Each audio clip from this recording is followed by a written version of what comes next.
Welcome back, students, random YouTube surfers and elephants.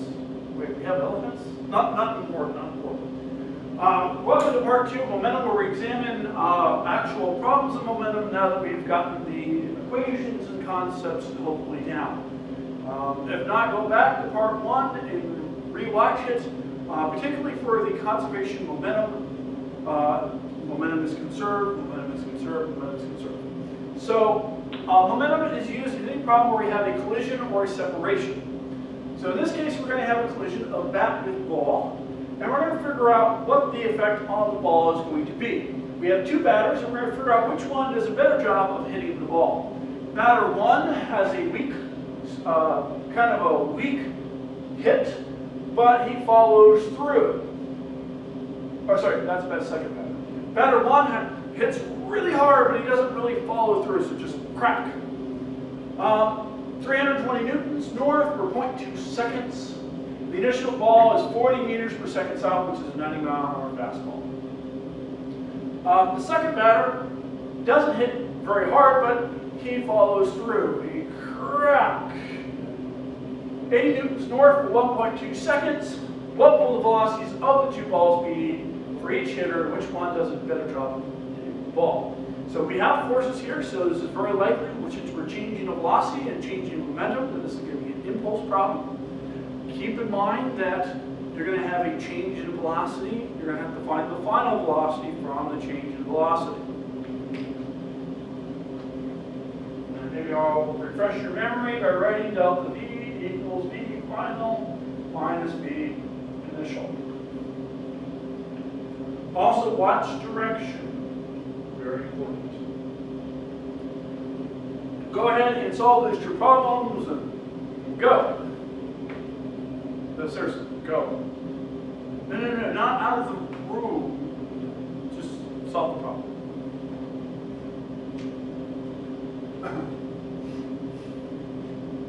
All right, and we're back. We're maybe just the cat's minute. Okay. So let's explain this to the cat. Okay. So the first batter, batter 1, hits the ball with a force of 320 newtons for 0.2 seconds. That means their impulse equals force times time equals 20 newtons north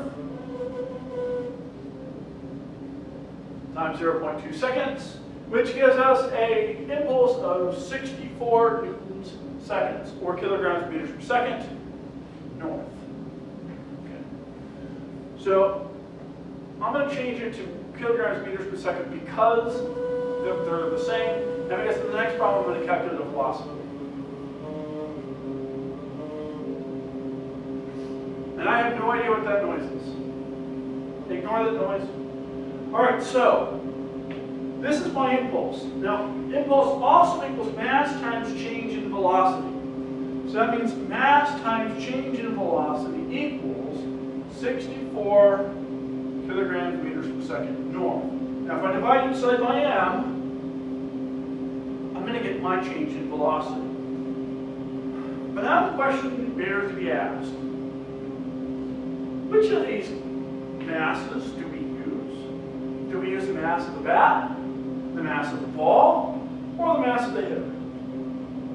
Now here, I think I only gave you the mass of the ball, so there's not as much confusion. But you may see a problem where you're given all three masses. And sometimes we physics teachers do this on purpose, because we know some of our students are just blindly grabbing numbers and throwing them into equations without thinking about what they're doing. We call this the physics game. So to test which of our students are playing the physics game and not really learning the material, for those who have learned the material, we have award grades based on how much material you've actually learned. We sometimes give you distractors. So you have to figure out which value you're actually supposed to use. We're not trying to be mean, we're just trying to figure out how much you actually know versus how much you're trying to fake it. In physics, don't try to fake it. It doesn't work so well. So, since we're calculating the impulse of the ball, we use the mass of the ball, which in this case is 0.6 kilograms. kilograms cancels kilograms, and our change of velocity is 100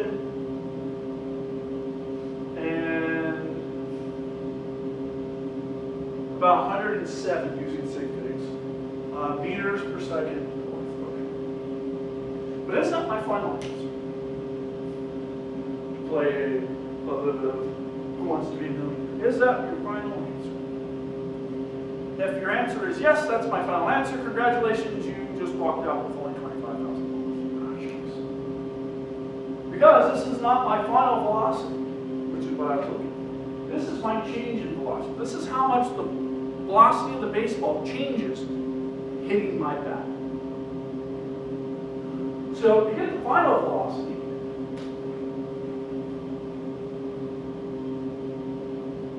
V final minus V initial is my change. So V final equals my V initial plus my delta V.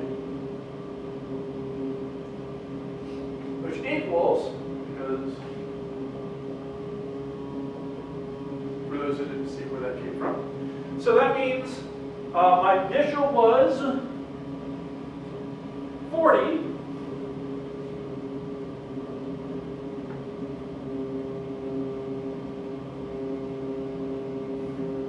Now, can you spot the mistake I made? And I made this intentionally.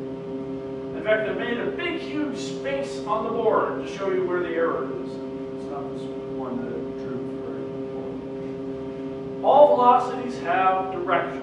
This is one of those places where including that direction is very important. Because this is 40 meters per second south, not north. Which means that I have to slow the ball down first before I can send it forward.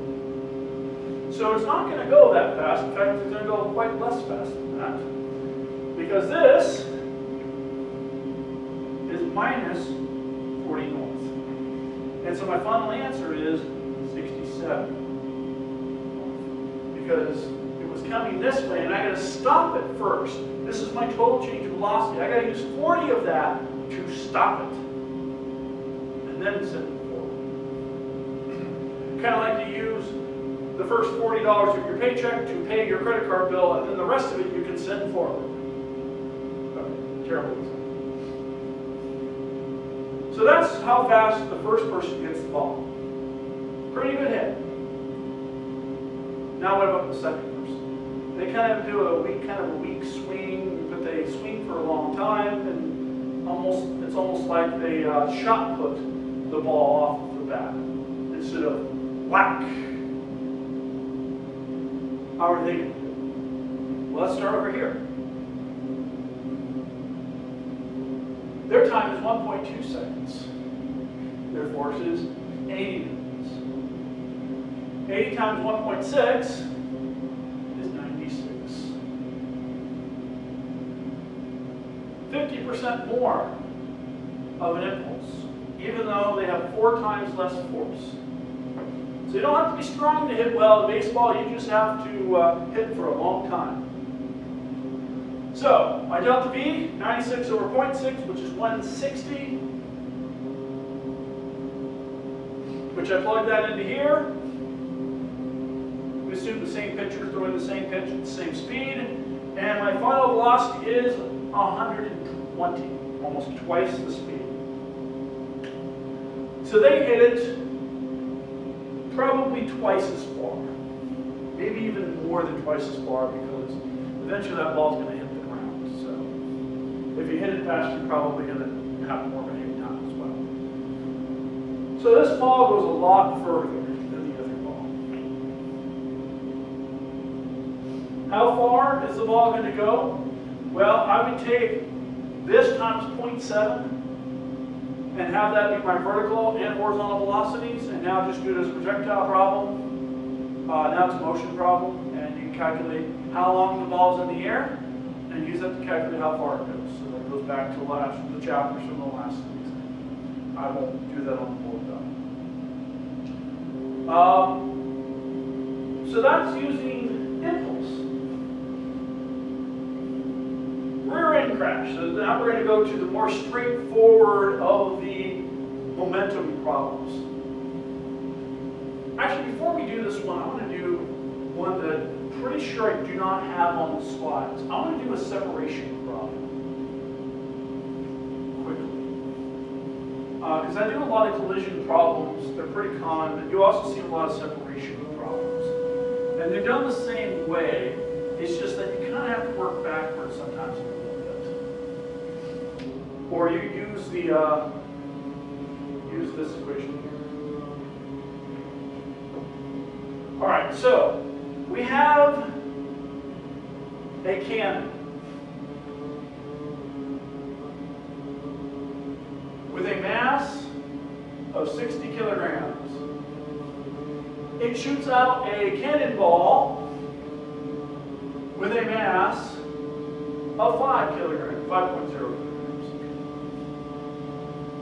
The muzzle velocity is just going to shoot it in a straight line, so we're not going to worry about vertical, just horizontal.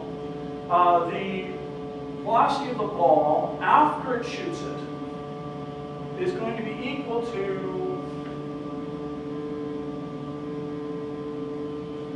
let's just say, 70 meters per second volt.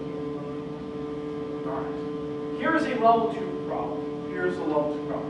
The question is, what will the velocity of the cannon be after it shoots the ball?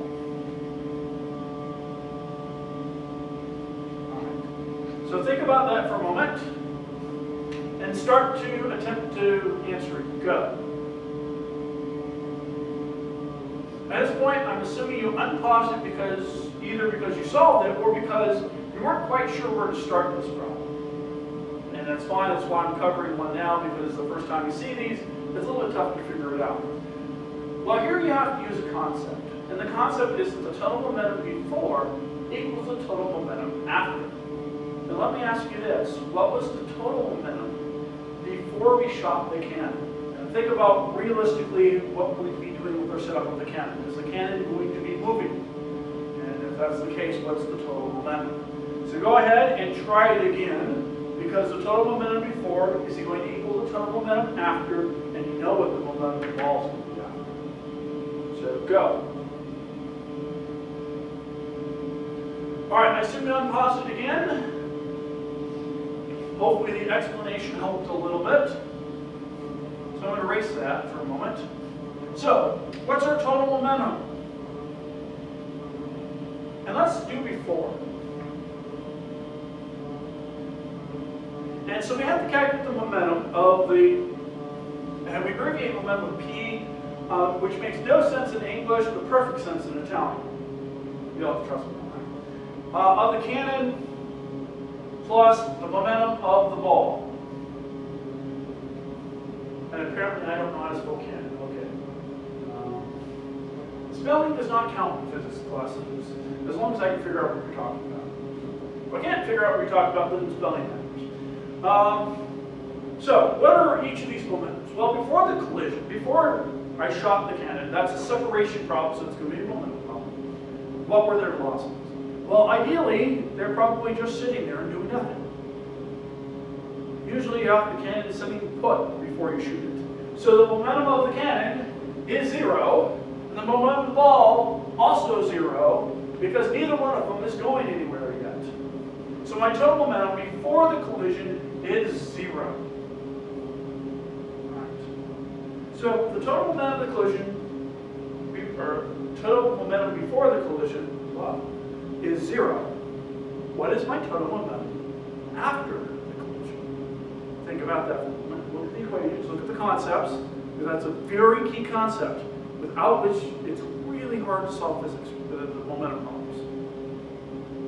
And the correct answer is total momentum before equals total momentum after, so 0 equals 0. So the total after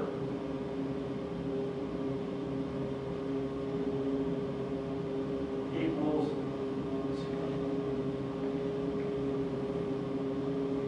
And this is going to equal, again, P cannon plus P ball. So that means the cannon momentum is going to be equal, but opposite the ball.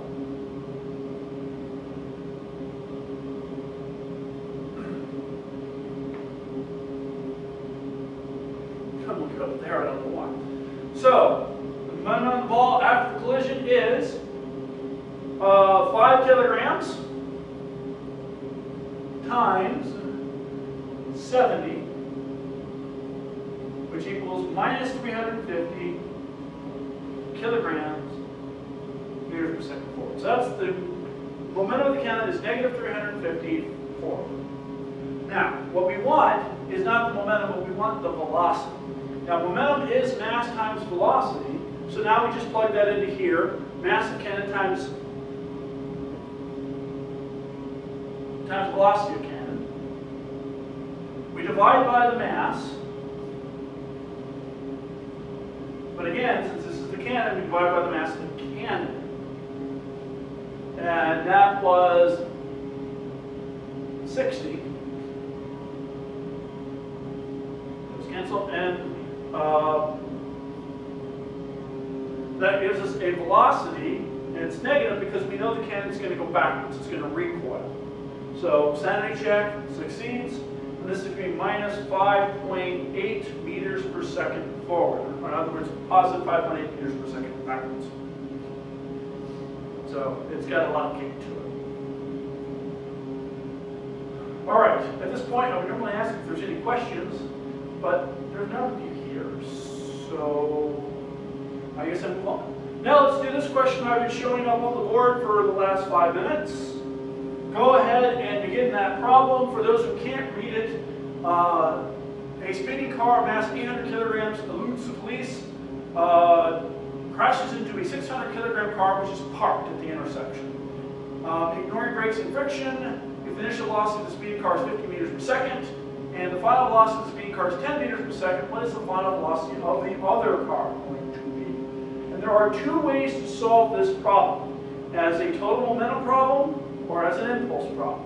Do not mix and match. So go ahead and try to solve it. Go.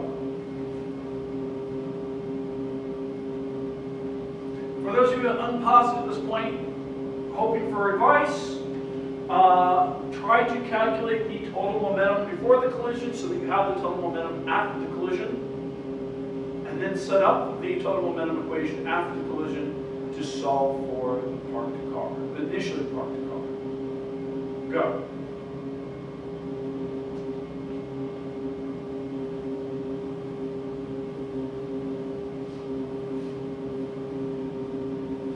Now, if you're wondering why I go, it's because if I don't, you probably will just fast forward to my answer. All right, so, and again, doing this helps you learn it, even if you do it and struggle with it. In physics, you're going to bang your head against the wall a lot. It's to be expected, especially with tough chapters like this one. You're going to bang your head against the wall, but that is the process of learning. I wish there was an easy way, but there really is not. It's kind of like sports. You've got to, work your muscles until they hurt to get stronger. And that's the way this is with physics too. So, let's set up the problem. We have a car. 2 cars. One's moving, one's not. So let's do the total momentum before. So let's do total P before. Well, let's write momentum so I don't confuse the heck out of everyone.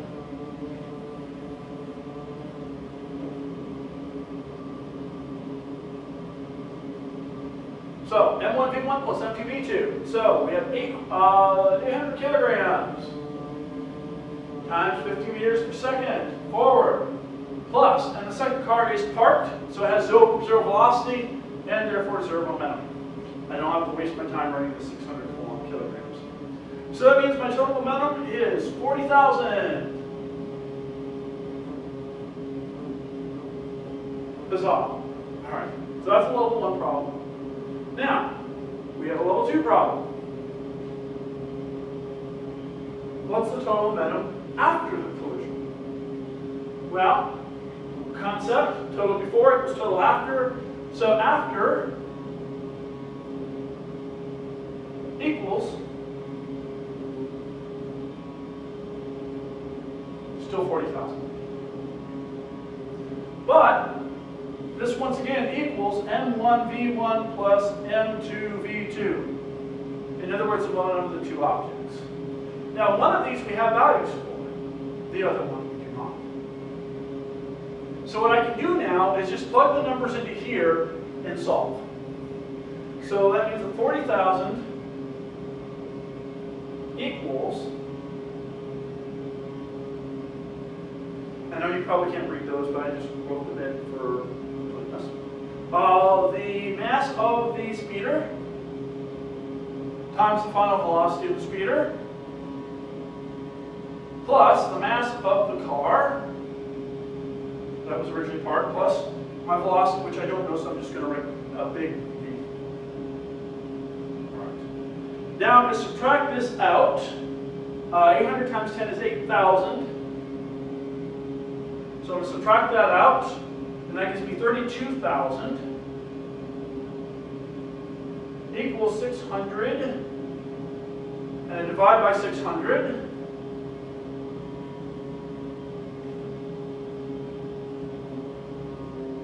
Yes, momentum will give you carpal tunnel, sorry. And I get my velocity equals 53.3 meters per second forward. So that's how you solve problems like this. You calculate the total momentum either before or after. You set that equal to the total momentum on the other side of the collision or separation. And then you plug in the value for one of them and use that to solve for the other value. So it requires this key concept here. Without this key concept, you cannot get it right. And without including directions, if you have a head-on collision, you also cannot get it right. So make sure you include directions, watch directions, and use your momentum conservation knowledge, your concept, if you will. And don't just get stuck on the equations. Equations are your tools. They're there to help you. They don't solve all physics problems. This solves physics problems.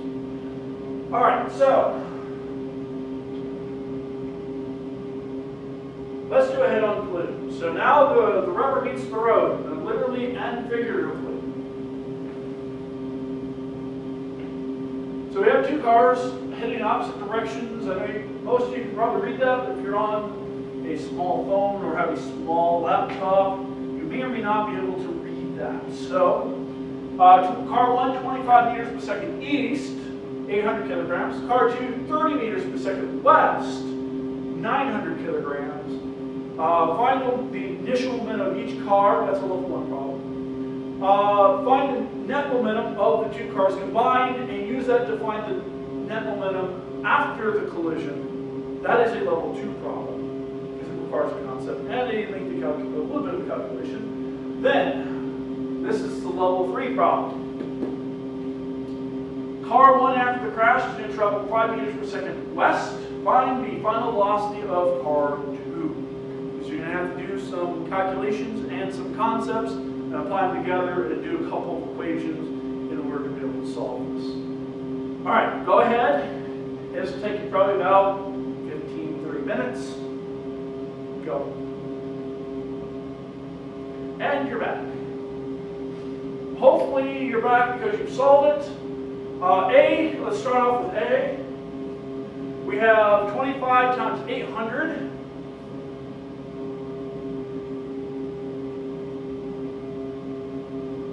Which is 20,000 east. Now, at this point, we need to make a choice. We need to decide, are we going to do everything in the east direction, or are we going to do everything in the west direction? I'm going to decide to do everything in the west direction because I'm looking at 30 times 900 and realizing that that is a bigger number, and I don't want my total momentum to be negative. If you did that, if you did the opposite, you chose east, that's fine. You just have a total momentum that's negative, and that's okay. That's perfectly okay. But I'm going to make this west. But in order to make this west, I have to put a minus sign in front. So I have minus 20,000 west. Right. For car 2,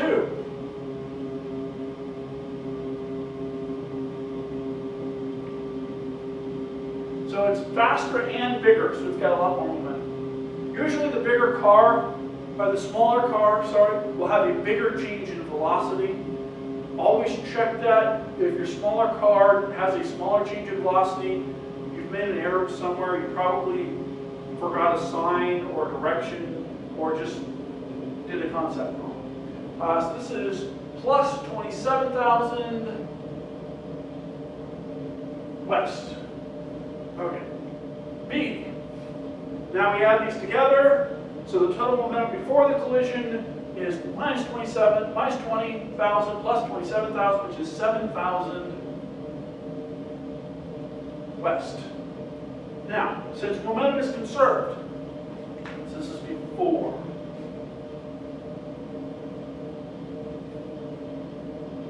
What is the total momentum going to be after? Now, there are some tendencies. The first reaction might be to take 5 times 800 and say 4,000. But then you're forgetting that car 2 has some momentum also. Oops. So you have to use the concept. Again, not equation, but a concept. Concepts are very important. Total momentum before equals total momentum after. In fact, I want you to say that at home. It'll seem strange to everyone around you that you're talking to your computer, but do it anyways. It's how you learn physics. Total momentum before equals total momentum after. I didn't hear that. You gotta say it a bit louder, like you actually believe it. Okay. Total momentum before equals total momentum after. Okay, I think I heard you that time, but of course you're probably at least 20 miles away. If you're randomly surfing from YouTube, you're probably 2,000 miles away. So it's tough to hear that. All right, so total before equals total after. So after we have 7,000 kilograms meters per second west. I know my ways are strange, but hopefully you find them effective. So that's my total momentum after. So in part C, I know that 7,000 is my momentum net worth, if you will. And it's separated out between the car by the 2 different cars. So that means P1 plus P2. All right, hopefully you're with me. So the total momentum equals momentum 1 plus momentum of car 1 plus momentum of car 2. Now a lot of people will either take the 7,000 divided by the mass of car 2 and say that's the velocity of car 2, which would be about 8. That's not correct, because car 1 gets some of the momentum. Some people will take the momentum of car 1 after, which is 4,000, so that equals the momentum of car 2, and get the velocity. That's also incorrect, because they both have momentum, and they have different momentums, usually. So what we have to do is actually calculate the momentum of car 1 and put it into this equation. So we have 800 kilograms, and I realize a lot of times I write the velocity of the mass. It doesn't matter which order these get put.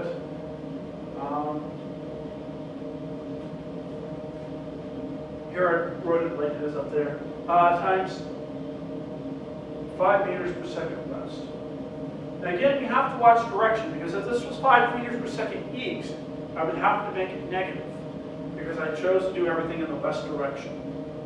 And if you did everything in the east direction, you got to make that negative 5 east. All right, plus mv. So this is 4,000. I subtract that from this side, and I get the 3,000 equals 900. I confused myself with the last problem. Times my velocity. And I don't know what the velocity is yet. Now I divide each side by 900, and I get that my velocity is about 3.3 meters per second west. And that's how you solve this kind of momentum problem. I know it's a lot of work, a lot of bookkeeping, and these problems, by their very nature, tend to be a little bit more difficult. You'll see a lot more level 3 problems for momentum, even in homework and recitation, just because a lot goes into these problems. And the biggest thing to remember, though, well, the 2 biggest things: always watch direction, and total momentum before equals total momentum after. It's always those equations that aren't really equations, they're more concepts, that always trips students up. But if you watch those 2 things, I think you'll be okay. And again, this is the toughest chapter for this next exam. So let's do some more examples. Ball off the wall. All right, so we have a 0.1 kilogram ball bounce off the wall and then go down the hall. All right, I'll stop there. The ball hits the wall initially at 20 meters per second, forward, bounces off, and returns at 80% of the speed. So it's going to be 16 meters per second in the other direction. All right, A, what is the change in velocity of the ball? B, change in momentum. Now for A, you got to watch direction. C, if the ball is in contact for 0.6 seconds, what's the force? What's the acceleration? Hopefully you remember F equals ma. And if you ran into the wall and were given that acceleration, what would happen to you? By the way, 30 meters per second squared is one where you get hurt a lot. So go ahead and solve those. Go.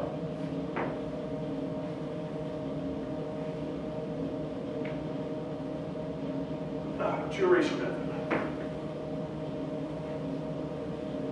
As I'm sure you're fast forwarding to this part. Right. Only I can find someone who dresses in a bear suit walk through the classroom at this point. This is asking, what color was the bear? You all. Okay. Anyhow. So, change in velocity. Because we're going to need impulse is change in velocity, mass times change in velocity, which is change in momentum. So we're going to need the change in velocity. Is V final minus V initial. All right. So my initial velocity was 20 meters per second forward. My final velocity was 16 meters per second. Now, what have I left out? Something very, very important. Because my delta V is not. Oops. Now, at this point, we need to choose a direction and make that direction the positive direction. Just because I'm going to make forward the positive direction. Probably not the best choice here, but that's the choice I'm going to make. The final velocity, it's going to bounce off the wall and come back. So this is backwards.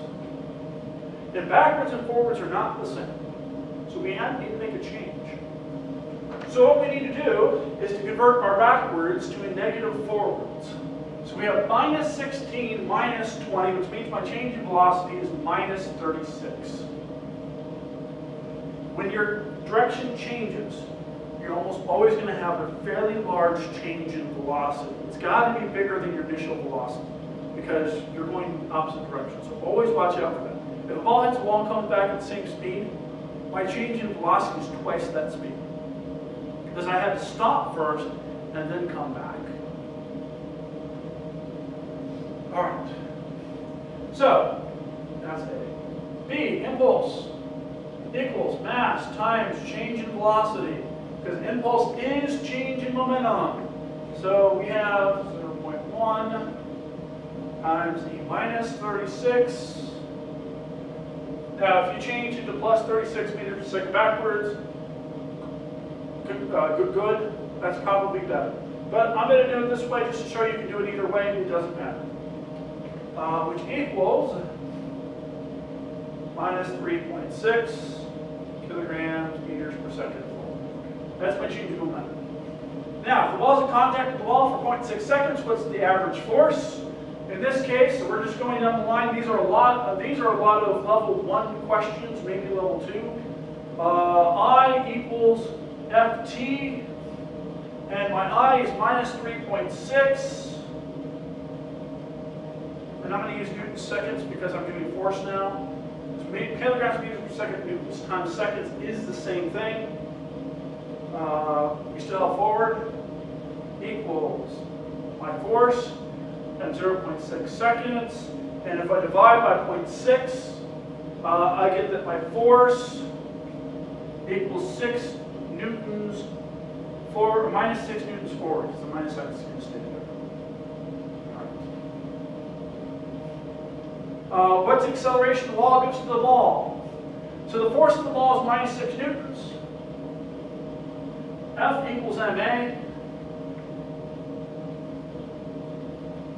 So 0.6 divided by 0.6, and acceleration equals minus 10 meters per second squared forward, which means 10 meters per second squared backwards. We like to call this 1g. 10 meters per second squared is 1g. Actually, 9.8 is 1g. All right, if I ran into the wall, given this acceleration, what would happen? Probably not a lot. It would just feel like I fell into the wall. So not so much. All right. And again, I want to say any questions? None? Great. Okay. I'm sure there'll be some in class. Momentum's a tough one. All right. By the way, one other way to solve momentum problems, I taught you how to do a collision problem and solve it using the total momentum method. You can also solve it using the impulse method. What you do for that is you set impulse 1 plus impulse 2 equals 0. Because momentum is conserved. So impulse 1 would be mass 1, change in velocity 1, which would be one that you could calculate, whichever one I give you for afterwards, equals the negative of mass 2 times change in velocity 2, because I just moved it over there. And so this you can just solve, you have some number. And for this one, I can either have the initial or final velocity. So I'll put that in here. V2 final minus V1 and then V2. Can't mix ones and twos. I should make that lowercase. And then you just solve this equation for whichever one you don't have.